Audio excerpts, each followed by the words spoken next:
Hey guys, how's it going? Rubber Kitty here. I hope you had a long weekend, or if you're overseas in America, you're probably still on your long weekend on a Monday. Monday. Anyway, public holidays, we have long weekends here. 4-day holiday for Easter. Excuse the ear prepping thing. Anyways, Topsy Turvy had me thinking, listening to this book called Trigger Warning by Mick Hume, who was like I think he was an investigative journalist, and hey Matt, hey David, he wrote this book called Trigger Warning, all about how political correctness has stifled free speech. And the freedom of expression, and to criticise the actual government. We've seen in England these days that even jeering and chanting at politicians, as you do, because they're in public office and they open themselves up to criticism. They're saying, oh no, we've got to stop people from criticising us and picking on us and stuff. I'm going, dude, you're a politician. Anything you do is going to come under the public eye. Your personal life is going to come under the public eye, male or female. And it's quite sexist how they pursue males and persecute them for their private lives. And then if it's a female, it's an invasion of privacy. Sorry dudes, but you elected to go into office. You elected to put yourself in the public eye, and therefore open yourself up to criticism. But Topsy Turvy had me thinking about one lady. She was one of the first of the new wave, first wave feminists, I think. And she actually bought a house or a mansion or something like that to shelter women fleeing from abusive relationships over in England. Now, this woman has done a lot for people who need help, and she's actually banned from going into her own building. And people say, well, what do you mean? But she's given this place over to shelter women who are victims of domestic violence. And that's because she actually noticed that a lot of the women, not a lot of them, but there's a few women who were beaten by their husbands, but they were also the ones who beat up their husbands and also abused their kids. And people goes, oh, well, how can that be? I said, it does happen. It does happen.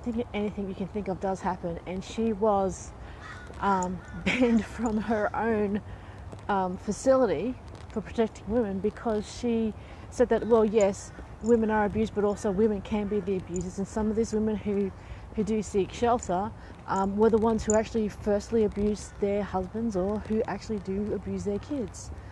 And I'm not to say that that happens all the time, or that all women do that. All women who are victims of domestic violence do that to their kids or to their husbands.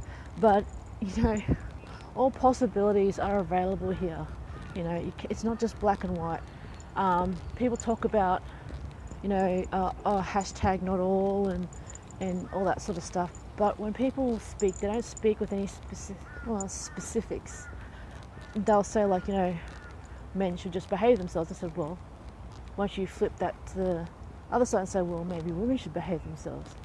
And they go, oh, but, okay, yes, but if you're going to make statements, be a bit more clear on what you're actually saying.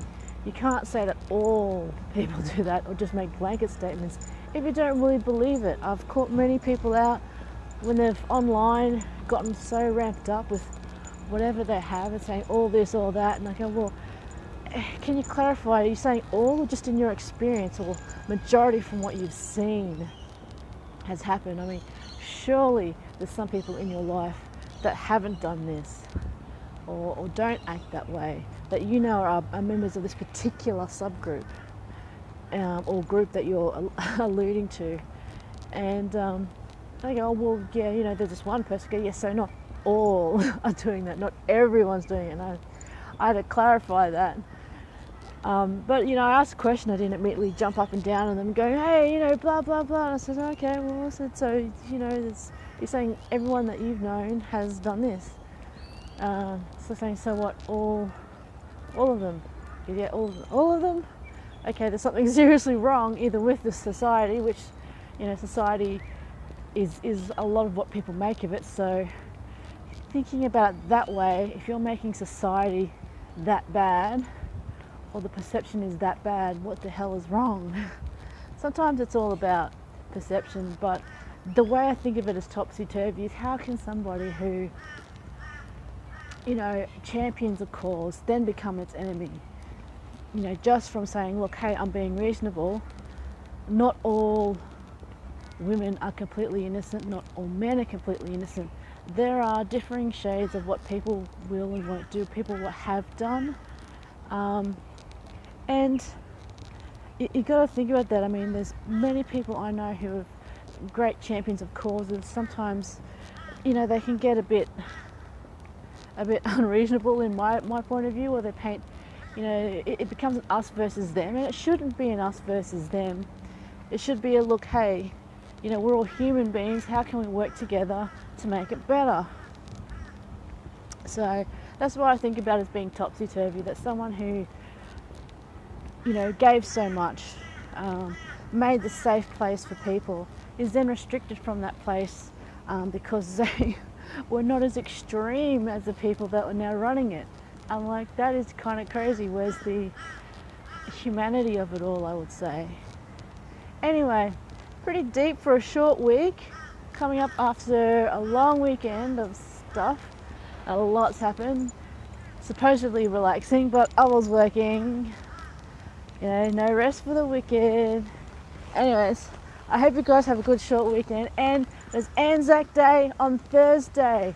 If you can get, you know, and you can support the RSLs, Return Service League, that help a lot of our veterans and a lot of people who have served in the military, please do.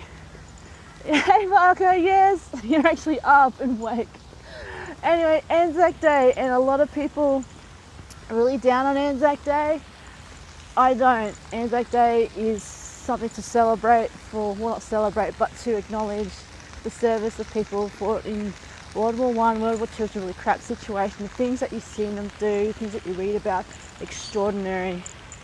And quite often, a lot of people that were there are less than a metre between the different trenches, a little bit of a line. And the soldiers there, I mean, talk to the soldiers, they all actually talk and, you know, chat with each other across the borders. I've had friends in the military who said, yeah, they were in a crap situation. And, you know, when when there wasn't anything happening, they'd talk to each other over the border and have a joke and, you know, say, you know, oh yeah, crap politics that makes them do this, and they want to protect the country. I mean, soldiers around the world are pretty much the same. They know each other, they know that they have this pride in their nation. It doesn't mean to say that they are blind to their faults. They just have a pride in their nation, and they really believe so strongly to defend it and put their lives on the line, and they risk a lot. So if you can, if you can support RSL to help our returned servicemen, do, please. Okay, anyways, I gotta go do the working thing. Okay, love you guys, bye.